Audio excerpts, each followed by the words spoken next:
Phase 1 29 तारीख को paper हुआ था जेई मेन का, मॉर्निंग एंड इवनिंग शिफ्ट। इन दोनों पेपरों को मिला के जो इनका 11th का पार्ट था वो अभी डिस्कस किया जा रहा है, फिर थोड़ी देर बाद 12th करेंगे। इससे इन पेपर्स को डिस्कस करने से हमें बहुत सारी चीज़ें सीखने को मिलेंगी। एक्चुअल में देखो कोई भी क्वेश्चन होता है तो उसके 3 पार्ट होते हैं। एक होता है उस क्वेश्चन को समझने वाला पार्ट, क्वेश्चन को समझने वाला पार्ट होता है। दूसरा होता है मतलब क्वेश्चन क्या है ये पता लगे। दूसरा होता है एनालिसिस पार्ट, उसको करें कैसे ये सीखना। और तीसरा होता है मैथमेटिकल पार्ट, उसको सोल्व करने में कैलकुलेशन। तीसरा पार्ट होता है कैलकुलेशन। तो आपको ना किस क्वेश्चन में कौन सा पार्ट कितना आ रहा है, एक तो इससे आइडिया मिलेगा आपको। नीट में भी लगभग ऑलमोस्ट सेम सही आएगा। दूसरा आपको एक चीज पता लगेगी कि इन क्वेश्चनों के अंदर कौन कौन से फॉर्मूले यूज हो रहे हैं, वो फॉर्मूले आपको याद होंगे एक प्रकार से। मतलब जिसके अंदर अगर सपोज लगभग 50-60 क्वेश्चन हम डिस्कस करेंगे तो इन क्वेश्चंस के अंदर जो जो फॉर्मूले 50-60 फॉर्मूले आपको याद हो जाएंगे। दूसरी बात ये वाली होगी, ठीक है ना। और तीसरी बात ये है कि यार नीट का अगर क्वेश्चन देगा, इसमें से नीट के अंदर देगा क्वेश्चन, तो यार इससे अलग दे ही नहीं सकता कुछ, क्योंकि इनसे आसान क्वेश्चन बन ही नहीं सकते जब। तो मतलब और क्वेश्चन क्या देगा, नीट पैटर्न है ये वाला, मतलब प्रॉपर नीट के क्वेश्चन और जेईई मेन के क्वेश्चन में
हाँ जी बताइए, सरफेस टेंशन घटती है बढ़ती है?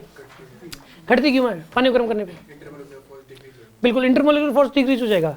मतलब यार मॉलिक्यूल्स के अंदर काइनेटिक एनर्जी आ जाती है, ऐसे ऐसे वाइब्रेट करना शुरू कर देते हैं, तो वो जो लेयर होती है ना, मेम्ब्रेन होती है, वो थोड़ी लूज पड़ जाती है इसके अंदर, ये वजह होती है, सरफेस टेंशन घट जाएगी इसके अंदर। ये एक रिजल्ट है, ये रिजल्ट बार यूज हो चुका है, मैं क्लास के अंदर बता चुका हूँ। सिर्फ ये रिजल्ट पता हो तो ये क्वेश्चन सोल्व है, सिर्फ ये रिजल्ट पता हो।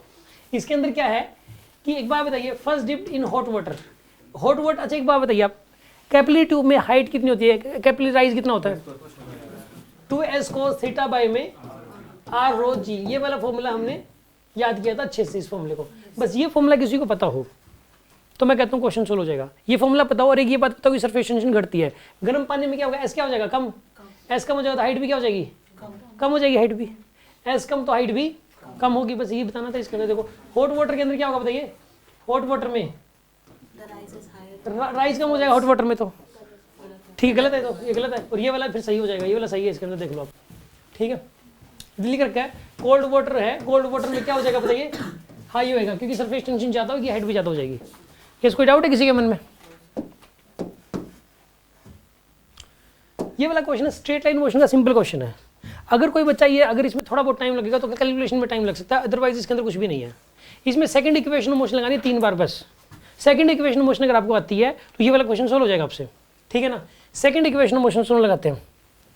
ए particle starts from rest having constant acceleration covers s1 distance in p, ये p नंबर ऑफ सेकंड को p लिख रखा है, mn लिख देते हैं, अक्सर n ही लिखते हैं ना, इसलिए तो यहाँ पर भी n लिख देते हैं।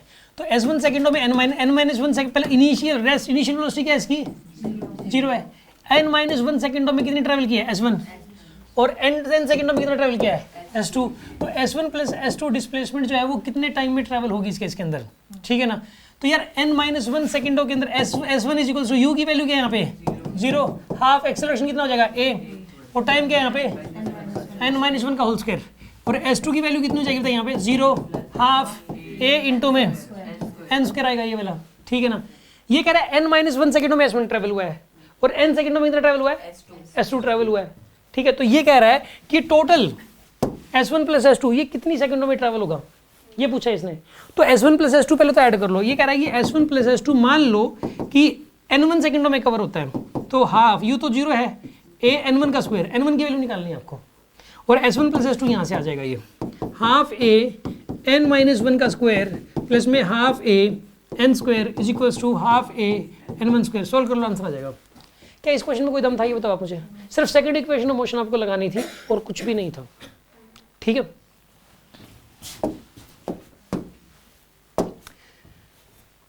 अगेन आप मुझे एक बात बताइए, सेंट्रीपिटल फोर्स का फॉर्मूला क्या, सेंट्रीपिटल एक्सेलरेशन का फॉर्मूला क्या होता है, v स्क्वायर बार होता है। एक तो ये फॉर्मूला पता होना चाहिए आपको, बस यही पता होना चाहिए। सेंट्रीपिटल एक्सेलरेशन क्या होता है, v स्क्वायर बाय r। ये पता हो तो क्वेश्चन सोल्व है। देखो ratio of centripetal acceleration two particles moving on the same path, path same है मतलब r रेडियस सेम है, तो पहले वेलोसिटी v1 मान लो, v1 स्क्वायर बाय रेडियस तो सेम है, इनका रेशियो पूछा है टेंजेंशियल वेलोसिटी का, तो दोबारा करो v2 का स्क्वायर बाय में r, इनका रेशियो दिया हुआ है 3:4। सेंट्रीपिटल एक्सेलरेशन का रेशियो क्या दिया हुआ है 3:4। सेंट्रीपिटल एक्सेलरेशन एक बार ये वाला, दूसरा एक बार ये वाला, इनका रेशियो कितना दिया हुआ है 3:4। v1 रेशियो v2 निकालना आपको, क्या निकालना आपको, बस निकल जाएगा यार, √3/√4 आएगा, √3/√4 2 आ जाएगा, हो गया सॉल्व। सोचने वाली बात है, अगर हम इस क्वेश्चन को नहीं कर पा रहे हैं, हमें सेंट्रीपिटल एक्सेलरेशन का फॉर्मूला तक नहीं पता है, तो फिर हम कर क्या रहे हैं। स्कूल के बच्चों को पता है यार ये फॉर्मूला, तो ठीक है ना, सीधी सी बात है। और सेंट्रीपिटल एक्सेलरेशन नहीं जाने कितनी बार यूज होता है ये। अब सुनो अगली बात, ये वाला फॉर्मूला, ये क्वेश्चन देखो आप, the simplest question of heat and thermo, इससे सिंपल क्वेश्चन नहीं हो सकता। ऐसा लगता है कि ढूंढा गया है कि सबसे आसान क्वेश्चन ढूंढ लो पूरी बुकलेट के अंदर, मतलब पूरी कहीं से भी, तो उसके अंदर से जो है बुकलेट का भी सबसे आसान वाला क्वेश्चन है। देखिए आप एक बात बताओ, आपको बताया गया था जो पीवी ग्राफ होता है, पीवी ग्राफ के अंडर का एरिया क्या देता है, वर्क डन देता है। अगर क्लॉकवाइज साइकिल है तो वर्क कैसा होगा, पॉजिटिव, और एंटी क्लॉकवाइज हो तो बस। यार इसमें वर्क पूछा गया, पीवी ग्राफ दिया हुआ है, पीवी ग्राफ दे के वर्क पूछ लिया आपसे, ठीक है। तो ये वाला एरिया बताइए, ये वाला एरिया बताना आपको, इस ट्रायंगल का area half into base into height. Question solve है यार, ये तो 1200 आ गया। कितनी देर लगनी है आपको इस क्वेश्चन को सोल्व करने में, 5 सेकंड लगनी है ना इसके अंदर, बस 15 सेकंड मान लो यार। अच्छा पता है क्या हो रखा है यार, मतलब देखो नीट में भी क्वेश्चन आएगा तो इससे टफ ही आएगा, इतना इतना आसान थोड़ा ना आएगा यार। और नीट में मिलता है 1 मिनट, जेईई मेन में इसी क्वेश्चन को कितने मिले, तो लेवल किसका ज्यादा हुआ, नीट का ज्यादा हुआ। मतलब जेईई मेन लेवल कुछ नहीं है, कोई बच्चा मिला ना नॉन मेडिकल का लेवल ही नहीं है, छोड़ पेपर का ही लेवल नहीं है, नीट लेवल उससे हाई है यार, ठीक है ना, आपको कॉन्फिडेंट रहना चाहिए। अब सुनो यार, देखो इस क्वेश्चन में अगेन, अब एक बात बताओ मुझे यार, एसएचएम की 10 इक्वेशन याद कराई थी कि नहीं कराई थी? हर पेपर में बोलूंगा मैं ये बात, एसएचएम की 10 इक्वेशन याद, क्योंकि हर एक में क्वेश्चन तो देगा इसका, ठीक है ना। इसके अंदर ratio of kinetic energy and total energy बताना है, ये एक्स की वैल्यू रखिए a/3। अब एक बात बताओ, काइनेटिक एनर्जी की इक्वेशन क्या थी? काइनेटिक एनर्जी हाफ के a स्क्वायर माइनस में x स्क्वायर, और एक टोटल एनर्जी हाफ के a स्क्वायर। मैं आपको एक और चीज बात बताऊं, जो बुक्स में जो फॉर्मूला लिख रखा है ना ये वाला, ये टाइम की टर्म्स में भी लिख रखा है, एक्स की टर्म्स में भी लिख रहा है, एक आधी टर्म्स में और लिख रखा है, मैंने आपको याद इसी फॉर्मेट में करवाया, ठीक है ना। क्यों? क्योंकि ये चीज तो मैंने एनालाइज कर रखी थी ना यार, कि एक्स की टर्म्स में ज्यादातर पेपरों में क्वेश्चन आए हैं, तो मैं क्यों फालतू की एक टाइम की टर्म्स में, मैं शुरू पहली जब स्टार्टिंग करते तो टाइम को 16 इक्वेशन याद कराते थे, 16 इक्वेशन, तो मैंने 6 इक्वेशन एनर्जी वेस्टेज हो रही है, तो 6 इक्वेशन मैंने हटा दी, क्योंकि एक काइनेटिक एनर्जी टी की टर्म्स में भी था उसके अंदर, ये एक्स की टर्म्स में यही यूज होता है बस ज्यादा। अब इसके अंदर करना है क्या आपको, इन दोनों का रेशियो बताना है, और एक्स की वैल्यू क्या पुट करनी है आपको, a/3। एक्स की वैल्यू क्या पुट करोगे आप इसमें, a/3 पुट करोगे, और रेशियो लेना है। आपको ऐसा नहीं लग रहा कि ये सिर्फ और सिर्फ फॉर्मूला पूछने के चक्कर में है, बेसिक पॉइंट सुन रहा है, ऐसा नहीं लग रहा आपको? इसके अंदर एक्स की वैल्यू a/3 पुट करनी है, और कह रहा है रेशियो ले लो बस इनका, और रेशियो लेके आंसर दे दो, तुरंत हो जाएगा। देखो आप, हाफ के a स्क्वायर, यहाँ पे a/3 का होल स्क्वायर मतलब a स्क्वायर बाय 9, और नीचे हाफ के a स्क्वायर है, सोल्व कर लो, हाफ के से हाफ के गया, कितना आएगा यहाँ पर, ये 8a स्क्वायर बाय 9 अपॉन में a स्क्वायर, 8/9। कितनी देर का क्वेश्चन आप मुझे बताओ, 15 सेकंड मैक्सिमम, ठीक है। अब ये देखो पीवी इक्वल टू एनआरटी का क्वेश्चन पूछ लिया। अब सुनो ध्यान से, एक बात बताओ, देखो आप मुझे एक बात बताओ, एक कंटेनर है, 1 ग्राम हाइड्रोजन है, 1 ग्राम हाइड्रोजन, 1 ग्राम ऑक्सीजन, ठीक है। Find the ratio of hydrogen pressure to the oxygen pressure. सुना यार, एक बात बताओ आप मुझे, ये एक ही कंटेनर में है तो वॉल्यूम सेम, वॉल्यूम टेम्परेचर एक सिंगल कंटेनर में हो तो वॉल्यूम सेम लेना, तो टेम्परेचर सेम होता है। ये क्वेश्चन करते दौरान ये चीज कहीं ना कहीं बहुत बार आ चुकी होती है, तो हमें क्या रहता है, ये वो उसी टाइम क्वेश्चन के थ्रू ये माइंड में सेट होता है कि एक सेम कंटेनर आ जाए तो वॉल्यूम सेम और टेम्परेचर सेम लेना है। इक्वेशन है PV equals to nRT, pressure का रेशियो बताना है, वॉल्यूम सेम ले लिया, टेम्परेचर सेम ले लिया, नंबर ऑफ मोल्स का मतलब अलग अलग है, आर तो कांस्टेंट होता ही है, तो प्रेशर क्या हो जाएगा, directly proportional to number of moles. अब नंबर ऑफ मोल्स देखने की 1 ग्राम हाइड्रोजन में कितने मोल्स होते हैं और 1 ग्राम ऑक्सीजन में कितने मोल्स होते हैं, वो पता लग जाए आपको, तो उनका रेशियो ले लो यार, तो वही प्रेशर का रेशियो आ जाएगा। चलो इसका एक बात बताइए आप, इसका एक काम करो, इसका कितना हो जाएगा, W/m, 1 डिवाइडेड बाई कितना होता है इसका, 2, और इसका बताइए कितना हो जाएगा नंबर ऑफ मोल्स, 1/32। यहाँ पे वैल्यूज पुट कर दो आप, बस आ जाएगा आंसर। तो यहाँ पे इनका रेशियो लेके आंसर आ जाएगा आपके पास। एक बहुत ही सिंपल क्वेश्चन है, कितनी देर का क्वेश्चन था ये वाला, अगेन 10-15 सेकंड यार, हद मार के। चलो आप मुझे एक बात बताओ, मैं आपसे क्वेश्चन पूछता हूँ, देखते हैं कितने बच्चों को वो फॉर्मूला याद, हाथ खड़े करना है, बस हाथ खड़े करना है, मैं चेक करना चाह रहा हूँ कि कितने जो बच्चे हैं वो थोड़ा बहुत घर पे हल्का फुल्का पढ़ लिख रहे हैं, ठीक है। यहाँ पे एक इंक्लाइन पेन है, सोल्यूशन मत देखना, सोल्यूशन पे नजर है, इससे कोई फायदा नहीं है, ठीक है ना। ये वाला एंगल है थीटा, एक बॉडी है रोल करते हुए आ रही है, इंक्लाइन प्लेन में क्या करते हुए आ रही है, इसका एक्सेलरेशन कितना होगा, हाथ खड़े करें, इनका एक्सेलरेशन कितना होगा, बेसिक पॉइंट लिख रखा है, बेसिक पॉइंट, ये रफ है, हाथ खड़े करें जो बता सकते, बेसिक पॉइंट सुना हुआ है, +1 की पूरी क्लास को याद नहीं था, सब मिलके मुकर के, सर आपने कराया ही नहीं, मैंने बुकलेट निकाल ली, बुकलेट में से मैच करवा दिया, ठीक है ना, बुकलेट में से मैच करा दिया, मैं बुकलेट में से मैच करा दूंगा अभी, इसका फॉर्मूला स्पेशल सुना गया है क्लास में। प्रियांशु हम बताना, जी साइन थीटा, ये तो गलत है, अब हाथ खड़े कर लो। मैं सोच रहा था प्रियांशु ने कैसे बता दिया। हाँ जी बिल्कुल, जी साइन थीटा बाय बीटा +1, न जाने कितनी बार सुना गया क्लास के अंदर, g sine theta by beta +1। अब सुनो आप, यहां पर फॉर्मूला होता है g sine theta by, values put करो, क्वेश्चन सोल्व यार, वैल्यू पुट करनी है। देखो जी की वैल्यू जी साइन 60 दे रखा है, साइन 60 √3/2। और ये बताओ सॉलिड सिलेंडर का बीटा कितना होता है, कितना होता है बीटा सॉलिड सिलेंडर 1/2 होता है, वो देखो 2/5। फिर ये कहेगा सर जो कराते उसमें जाता ही नहीं 1/2 + 1 जी अभी भी कह रहा सर 3 साल हो गए। देखो 2 + 3/2, 2 से 2 कैंसिल, तो क्या आंसर आ गया g/√3। आंसर क्या गया इसका, g/√3 आंसर है। यार इसका सोल्यूशन यार मेरे को अच्छा नहीं लगा, कुछ मोमेंट ऑफ इनर्शिया निकाल रहा है। मतलब कहने का ये है कि यार देखो कितना सिंपलेस्ट फॉर्मूला है ये चीज याद करने की। और एक बात बताऊं, ये न जाने कितनी बार यूज होता है यार फॉर्मूला, और इससे क्वेश्चन कितना जल्दी होता है g sine theta by beta plus, और न जाने कितने सारे क्वेश्चन सोल्व होते हैं।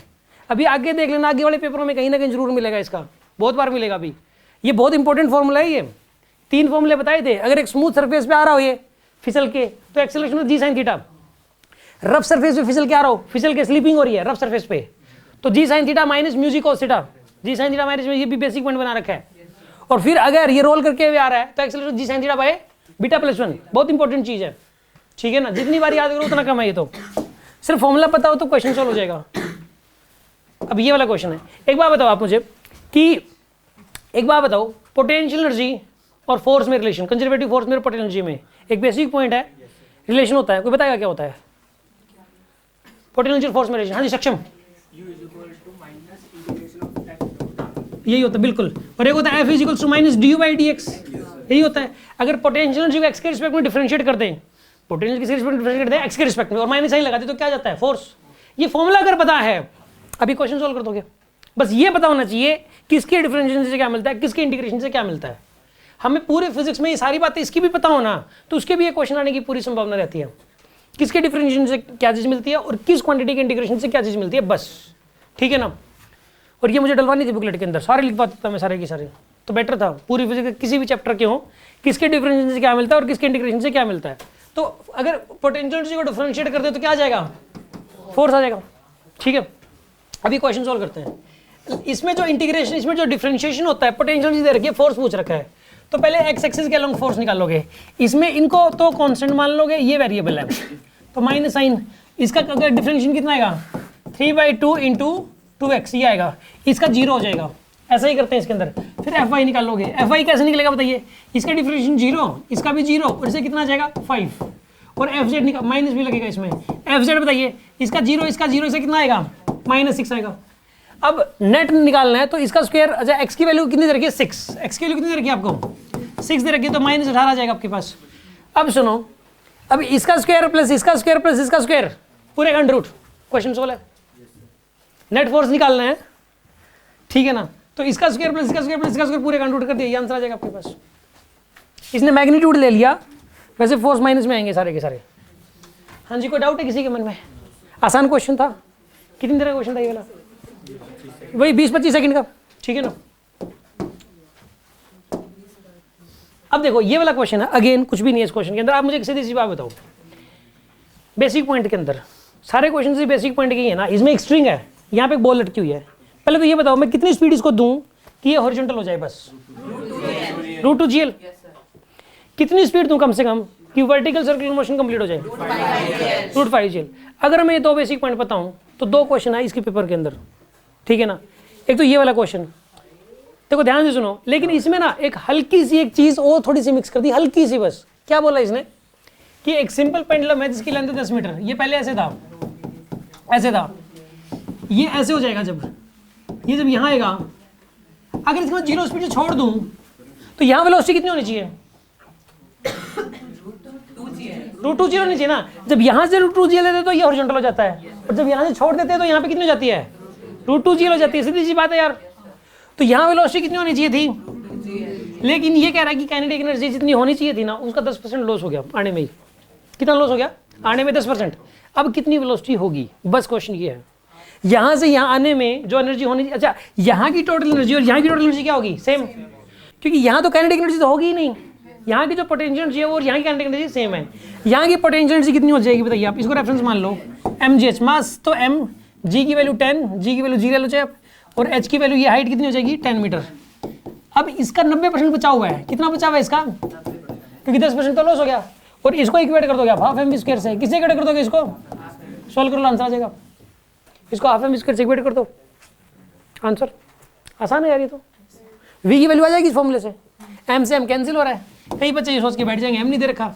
अगर एनर्जी कंजर्वेशन लग रहा हो ना किसी क्वेश्चन में, अच्छा एक और बात बताऊं मैं आपको, ध्यान रखना, एक आधे बच्चे बोल रहे हैं यार, डिस्टर्बेंस क्रिएट कर रहे हैं, बस ध्यान से समझ लो, कुछ बहुत जरूरी बातें बता रहा हूँ ना।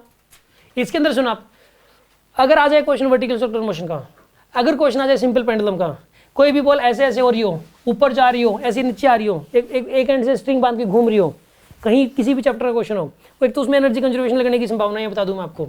उस क्वेश्चन के अंदर एनर्जी कंजर्वेशन से 99% क्वेश्चन सोल्व होगा, तो इसमें एनर्जी कंजर्वेशन लग रहा है, सीधी सी बात है।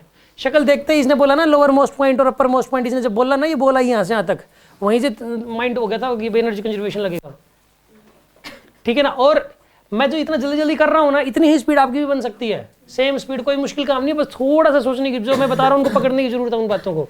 इसके अंदर यहाँ की जो पोटेंशियल एनर्जी है, अगर यहाँ की स्पीड पूछता तो यहाँ की एनर्जी इक्वल टू यहाँ की एनर्जी कर देते हैं। अब यहाँ की एनर्जी कह रहा है 10% लॉस हो गया बस, तो यहाँ की एनर्जी उसका 90% निकाल लो और उसके काइनेटिक एनर्जी से इक्वेट कर दो, क्वेश्चन सोल्व हो जाएगा। आसान था ये वाला, मैक्सिमम 20 सेकंड्स 30 सेकंड्स, इससे ज़्यादा टाइम नहीं लगना था इसके अंदर।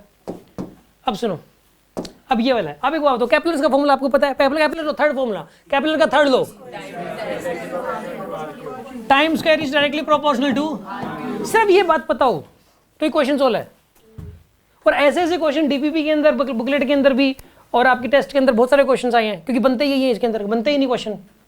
अगर इसके अंदर कोई ढूंढने बैठ जाए कि मैं मतलब, तो क्वेश्चन नहीं बैठेंगे इसके ऊपर, कैपिलर के थर्ड लो के ऊपर या कैपिलर लॉज के ऊपर। टी इसके directly proportional to r cube है। इसने क्या बोला कि 200 दिन लगते हैं अगर रेडियस आर है, तो रेडियस r/4 है तो कितने दिन लगेंगे, ठीक है ना। देखो कितने दिन लगते हैं 200, अगर डिस्टेंस कितनी है r, कितना टाइम लगेगा, मतलब t की वैल्यू पूछिए, t स्क्वायर, अगर डिस्टेंस कितनी है r/4 का क्यूब कर दो, रेशियो ले लो, आंसर आ जाएगा। t की वैल्यू पूछी थी आपसे, ठीक है ना, t की वैल्यू पूछी थी, r क्यूब से r क्यूब कैंसिल, कितना आएगा यहाँ पे 200 का स्क्वायर, ये 200 का स्क्वायर, यहाँ पे t का स्क्वायर इज इक्वल्स टू, यहाँ पे हो जाएगा ये 64, रूट दो दोनों तरफ, 200/t इज इक्वल्स टू 8, तो t की वैल्यू कितनी आएगी यहाँ पे 25 आएगी, आगे 25 दिन आंसर आ गया इसका, बी ऑप्शन करेक्ट। आ रही है बस में। एक और बात, इसका जो प्रोपोर्शनलिटी कांस्टेंट किसी को पता है, पेपर में आ सकता है, मैंने पहले ही बताया था, 4π² में GMS। यार पता है क्या, ये देखो, ये पेपर में क्या आया था क्वेश्चन, t² r³ को नीचे ले जाओ, t²/r³ की वैल्यू बताओ, आंसर सीधा था 4π² GMS। कोई भरोसा नहीं दोबारा डालने इसी चीज को, क्योंकि और कोई क्वेश्चन बनता नहीं ना इतना खास इसके ऊपर। इसका ये चीज दोबारा से डाल सकते हैं, पहले डाल चुके 2 बार, नीट में भी और जेईई मेन के अंदर भी, इसके अंदर दोबारा भी आ सकता है। अब सुनो, अगली चीज सुनो, अब ये वाला है अगेन सिंपल फॉर्मूला। आप मुझे एक बात बता सकते हो कि जो रीस्टोरिंग फोर्स का फॉर्मूला क्या होता है रोड में, अगर रोड को खींचते हैं,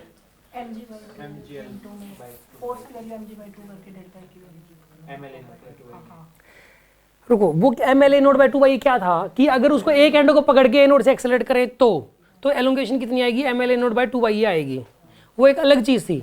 और ये जो बता रही है, ये था खुद के लोड की वजह से कितनी एलोंगेशन होगी उसके अंदर, खुद के लोड की वजह से। मैं पूछ रहा हूं रीस्टोरिंग फोर्स का फॉर्मूला K×Δ होता है, बिल्कुल। रीस्टोरिंग फोर्स का फॉर्मूला क्या होता है, प्रॉपर रेड बॉक्स बना के ये लिखा हुआ था। ये फॉर्मूला अगर पता है, क्वेश्चन सोल्व है। K की जो वैल्यू है वो क्या होती है बताइए, y क्या, K की वैल्यू क्या होती है, y/L होती है, y/L। बेसिक वन में लिखा हुआ है चीज, सिर्फ इतना पता है, क्वेश्चन सोल्व हो जाएगा। कैसे हो जाएगा सुनो बताता हूँ आपको मैं। एलोंगेशन मतलब डेल्टा एल की वैल्यू की बात हो रही है, ये हो जाएगा FL/YA, ये डेल्टा एल की वैल्यू हो जाएगी, डेल्टा एल हो जाएगा FL/YA हो जाएगा। अब सुनो, अगर ये कह रहा है कि F एंड R, एरिया को πr² ले लो, क्रॉस सेक्शन एरिया होता है ये क्या होता है बताइए, क्रॉस सेक्शन एरिया, तो FL/y πr² होता है, ये मानते हो कि नहीं मानते। इसमें चेंज कर रहा है F और R को, बस ये किसको चेंज कर रहा है, यहाँ पे L वही है, सेम है, तो डायरेक्टली प्रोपोर्शनल टू F/r²। अब क्या कह रहा है कि F को और R दोनों का आधा कर दिया, F और R दोनों को क्या कर दिया, F को भी आधा कर दिया और R को भी आधा कर दिया। F को आधा कर दिया, F/2 नीचे चला गया, R का आधा R/2 का होल स्क्वायर, तो 4 ऊपर चला गया, तो क्या जाएगा, डबल आएगा, डेल्टा एल की वैल्यू डबल हो जाएगी इसके अंदर, सीधी सी बात है, 2 डेल्टा एल आ जाएगा आंसर। फोर्थ ऑप्शन करेक्ट है। सिंपल है कि नहीं है बताइए आप। क्वेश्चन मैक्सिमम अगर आपको ये फॉर्मूला पता है, ये फॉर्मूला पता है, तो आई थिंक 20-30 सेकंड्स मैक्सिमम। क्या कर रहे हो? वॉल्यूम वगैरह का कोई वो नहीं है। क्या है वॉल्यूम का? बताओ क्या करना वॉल्यूम से? ना दे रखा ना पूछ रखा। लेंथ के लिए ना ना ना नहीं वो अच्छा ये कह रही है कि अगर जैसे उसको खींचा गया है तो उसकी रेडियस में चेंजेस आएंगे तो वॉल्यूम में चेंजेस आएंगे, वॉल्यूम कंजर्वेशन ऐसा कुछ करके नहीं लगाते, नेग्लिजिबल आता है, नेग्लिजिबल चेंज आता है रेडियस का, ठीक है ना, उसकी वजह से मतलब वो लेंथ लून चेंज, अच्छा लेंथ चेंज होएगी नहीं, मतलब जो है नहीं लेते ऐसा। रोड खींचोगे तो मतलब सीधा ये फॉर्मूला लगना है। और एक और चीज़ नहीं, चाहे कोई चाहे उसी को भी कहता है तो भी नहीं लेते, तो भी लेंथ के ऊपर इफेक्ट नहीं डालते हम इसके अंदर, ठीक है ना। रेडियस के ऊपर चेंजेस आए हैं तो लेंथ के ऊपर लेंथ तो कॉन्स्टेंट ही मानेंगे, चाहे वही रोड हो, चाहे वही भी रोड हो, क्योंकि यार आर को चेंज कर दिया। अच्छा उस हाँ सही कह रहे हो ये, हाँ अलग रोड है, अलग रोड है, सही कह रहे हो, जिसका रेडियस कम है और उस रोड के ऊपर फोर्स, क्योंकि रेडियस भी कुछ ज़्यादा डिफरेंस आ गया ना, R/2 हो गया ना सीधा ही, रेडियस सीधा हो गया, ठीक है, वही रोड चेंज नहीं हो रही, अलग रोड है एक, ठीक है। हाँ जी वॉल्यूम की बात नहीं की है तो फिर ना, अपनी मर्जी से नहीं करेंगे हम इसमें। हम कई बार क्वेश्चन को ज़्यादा टिपिकल सोच लेते हैं, टिपिकल बना देते हैं, और खासकर मान लो किसी बच्चे ने कुछ ज़्यादा टफ क्वेश्चन सोल्व करके तो वो तो पक्का टिपिकल बनाएगा, क्योंकि उसको विश्वास ही नहीं हो पाता इतना इजी क्वेश्चन कैसे आ सकता है, वो दिमाग कहीं और ही रहता है उसका, ठीक है ना, ये दिक्कत आती है। इसके अंदर कोई भी क्वेश्चन टिपिकल नहीं है पूरे पेपर के अंदर ही, ठीक है ना। ये क्वेश्चन सेम अगेन, यार प्रॉपर्टीज ऑफ मैटर की देखो, इलास्टिसिटी है, इलास्टिसिटी के कितने क्वेश्चन आ रहे हैं, इलास्टिसिटी के क्वेश्चन से पहले भी था, ये भी इलास्टिसिटी का क्वेश्चन है, और एक पतली सी बुकलेट हमारी उसी के अंदर से ही, मतलब जैसे हम सिर्फ एक ही बुकलेट के अंदर से क्वेश्चंस कर रहे हैं, इसके अंदर भी F = K डेल्टा L लगेगा। फॉर्मूला क्या होता है? F = YA/L डेल्टा L, ये फॉर्मूला पता है, क्वेश्चन सोल्व हो जाएगा। इसने क्या बोला कि अच्छा एरिया को क्या लिखोगे आप बताइए, πr² ना delta L, ratio of length F1 ratio F2 पूछा था, देखो रेशियो ऑफ रेडियस दिया हुआ है X रेशियो Y, रेडियस का रेशियो कितना दिया हुआ है X/Y, और लेंथ का रेशियो कितना, और लेंथ का रेशियो कितना दिया हुआ है, लेंथ का रेशियो M/1, F1 की वैल्यू कितनी आएगी यहाँ पे Y पाई, R की वैल्यू कितनी चाहिए यहाँ पे X² में M delta L, delta L same है, और F2 की वैल्यू कितनी आएगी यहाँ पे Y पाई Y² में N, यहाँ पे क्या लिखोगे डेल्टा L, रेशियो ले लो यार, आंसर आ जाएगा आपके पास। क्या आंसर आएगा?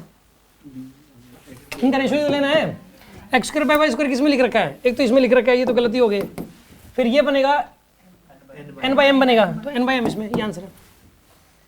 आसान था क्वेश्चन, मतलब एक तो ना जैसे जो पहले कभी सालों पहले जो क्वेश्चंस ऐसे आते थे कि यार कितना भी सोच लो गलत होने के चांसेस फिर भी रहते थे, यार क्रॉस चेकिंग करनी पड़ती थी कहीं गलत ना हो जाए। इसमें कोई क्रॉस चेकिंग की जरूरत ही नहीं है, जब रेशियो दे के रेशियो पूछ रहा है जब, तो इसमें क्या गलती होगी, क्या सिली मिस्टेक क्या होगी इसके अंदर, बस लिखने की सिली मिस्टेक हो रही है, बस अगर लिख दें एन ऊपर नीचे ले लें ये वाली मिस्टेक होगी, कॉन्सेप्चुअल सिली मिस्टेक हो ही नहीं सकती इनके अंदर। पुराने क्वेश्चनों में कॉन्सेप्चुअल सिली मिस्टेक होती थी, सोच कुछ जाते थे और सोचना कुछ और होता था, इसमें ऐसा नहीं है, ठीक है। अब सुनो, एज इट इज डीपी पे क्वेश्चन है विद स्टेटमेंट, स्टेटमेंट भी सेम है, स्टेटमेंट भी वही 27 आइडेंटिकल ड्रॉप्स थी, ठीक है ना, और उसके इसके अंदर जो है ना सरफेस टेंशन उसको डिवाइड कर दिया था एक ड्रॉप को 27 ड्रॉप्स में, न्यूमेरिकल वैल्यू तक सेम है, और ऐसे ऐसे 3 क्वेश्चंस किए थे, एक 1000 ड्रॉप वाला भी था और एक 8 ड्रॉप वाला भी था, बिल्कुल सेम क्वेश्चन।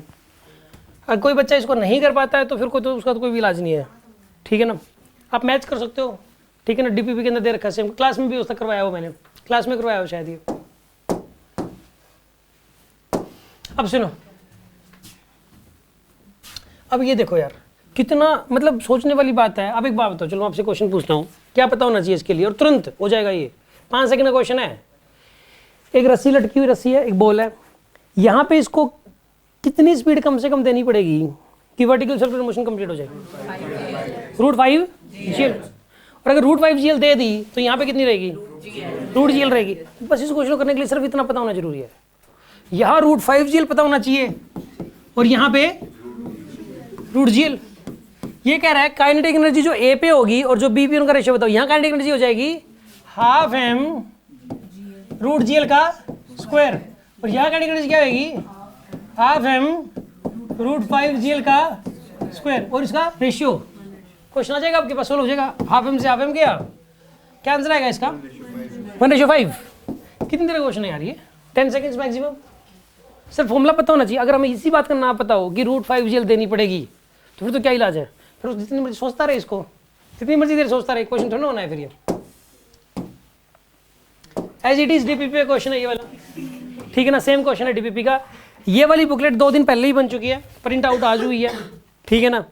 ये वाली बुकलेट, इसके अंदर सेम क्वेश्चन मिल जाएगा आपको, इससे भी टफ क्वेश्चन इसके अंदर दे रखे हैं, और एक नहीं कई क्वेश्चन दे रखे हैं इसके अंदर। अगर मैं बात करूँ इसमें यार, ये 3%, 4%, 6% वाला, अच्छा एक इसके अंदर जो है ये देखो आप, ये वाला क्वेश्चन देखो आप, इसके अंदर इसमें को दे रखा है आपको a³ b³ c√x, y की वैल्यू दे रखी है, सब में परसेंटेज एरर देख के मेन में परसेंटेज एरर पूछ रखी है, ठीक है ना। इसके अंदर भी देखो सेम क्वेश्चन, इसमें √x हमने √x भी इसमें दे नहीं रखा है, यानी और भी आसान है ये वाला तो, ठीक है ना। तो कहने का मतलब यार इसको तो कोई भी इसकी तो एरर इक्वेशन बनानी आनी चाहिए। मुझे इस बात का पहले से ही पता है, अगर एरर में से क्वेश्चन आएगा ना तो सिर्फ एरर इक्वेशन अगर आती होगी तो क्वेश्चन सोल्व हो जाएगा, ताकि आपको एरर इक्वेशन याद हो जाए। एरर इक्वेशन के लिए मैंने इस बार एक नई चीज़ सोची थी, ठीक है ना। क्या कह रहे हो? रेयर क्वेश्चंस आते हैं, मतलब जैसे मैं करा दूंगा उसको लास्ट में जाके, एक्स्ट्रा टॉपिक्स के अंदर डाल दिया मैंने उसको। कहाँ है जेईई मेन में? देखो पिछले पेपर में भी नहीं आया, इस पेपर में भी नहीं आया, हमें तो पता ही ना आएगा कि नहीं आएगा, इसलिए मतलब उसको एक्स्ट्रा में डाल दिया। एरर इक्वेशन याद कराने के लिए, समझाने के लिए ये एक अलग से स्लाइड बना दी प्रॉपर इसकी, क्योंकि यार कॉन्सेंट्रेट कहाँ करना है हमें? एरर इक्वेशन पे। बेसिकली उस चैप्टर के अंदर में कौन कौन से पार्ट पे कॉन्सेंट्रेट करना है ये पता लग जाए तो यार आसान लगने लगता है। फिर इसके अंदर सुनो आप, अगर इन बुकलेट्स के अलावा कोई भी और चीज है, ठीक है ना, वो चीजें मेरे लिए करवाना 15-15, 20-20 मिनट का गेम है, सिर्फ 2 या 3 दिन का काम है मेरे लिए, ठीक है ना। और उस बच्चे को समझ में भी आएगा जिसने कर रखा होगा, ठीक है ना। 2 से 3 दिन का काम है सारा का सारा, कुछ भी पूछ लेना मेरे से, ठीक है ना। ये प्राइमरी कंटेंट है जो पेपर में आना ही आना है, ये इसके मतलब ये कुछ नहीं, मतलब ये मोस्ट इंपॉर्टेंट है ये वाली चीज, इसके आगे और कुछ भी नहीं करना आपको। d3 इसमें ∆q/q इज इक्वल्स ∆q/q, इसको क्या लिखोगे बताइए? 4ΔA/A plus 3ΔB/B plus 2ΔC/A, 100 से मल्टीप्लाई कर दो पूरे को, तो ये क्या बनेगा?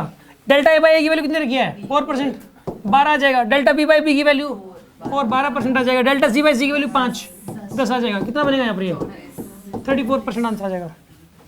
हो गया सॉल्व। ये कोई डाउट है किसी के मन में?